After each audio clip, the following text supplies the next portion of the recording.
श्री रविशंकर जी जब आए थे गुड़गांव तो मैं उनके साथ यहाँ आया था एंड योगेश मुनि जी के इस बहुत सुंदर वर्ल्ड पीस सेंटर को बहुत सारे डिग्नेटरीज ने इनॉग्रेट किया था। इसमें गुरुदेव श्री रविशंकर जी भी थे एंड उस दिन मन में एक भाव एक प्रेरणा जगी थी कि आर्ट ऑफ लिविंग कोर्सेज अगर अचार्य की इच्छा हो तो हम यहाँ कर पाए। So he was very kindly blessed.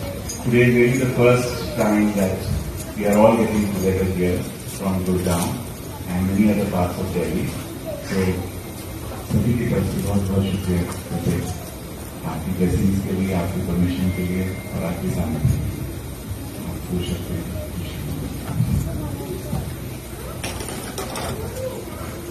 सबसे पहले तो मैं सर्वप्रथम हम सबके हृदय स्थल में विराजित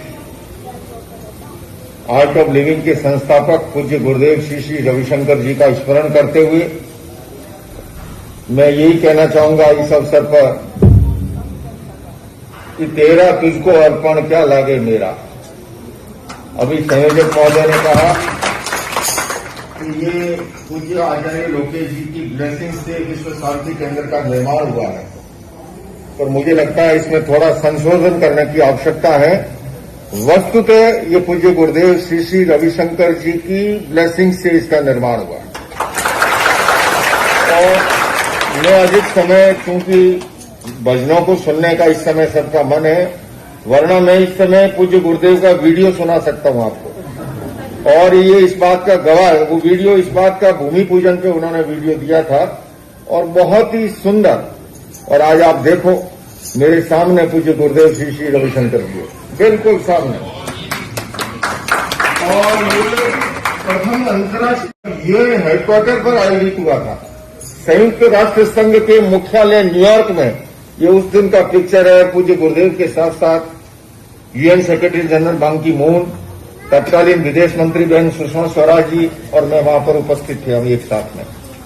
आप बाईं ओर देखो तो पूज्य गुरुदेव श्री श्री रविशंकर जी और अगली बार जब आप आओगे तो ये दाईं ओर की जो जगह खाली है यहाँ भी पूज्य गुरुदेव। तो मैं तो इतना ही कहूंगा, देखिए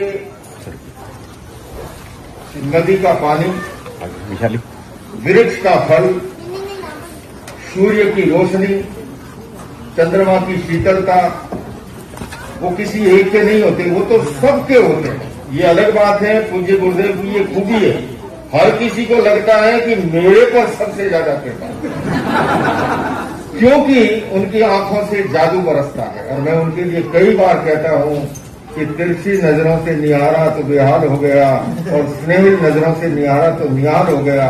अरे अजब नजारा है गुरुदेव तेरे नैनों का, नजरें फिरा दी जिससे कंगाल हो गया।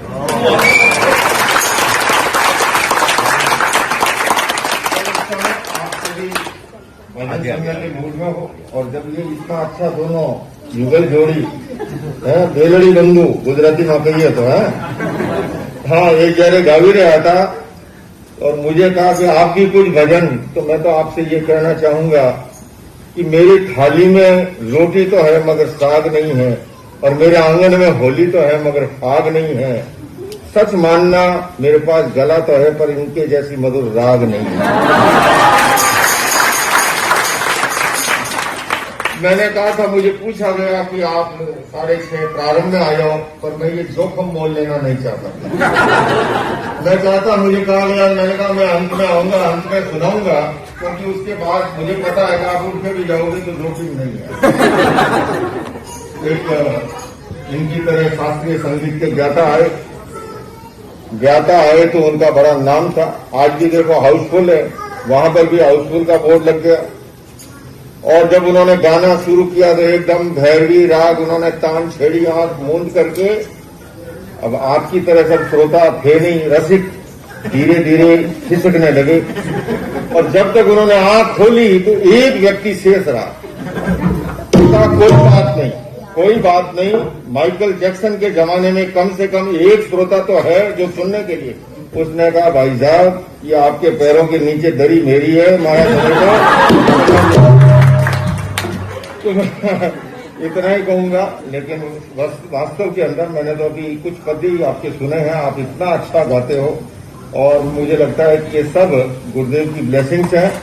और मैं अभी जा रहा हूं, आज ही गुरुदेव का मैसेज आया मेरे इसी मोबाइल पर है। कुछ दिनों पहले फेस टाइम पे भी बात हुई थी, जब महावीर जयंती था उनका कॉल आया था।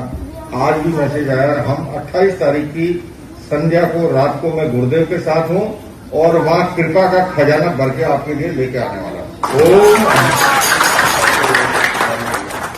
तो बहुत अच्छा आप लोग गाते हो, तो आइए थोड़ा requesting everybody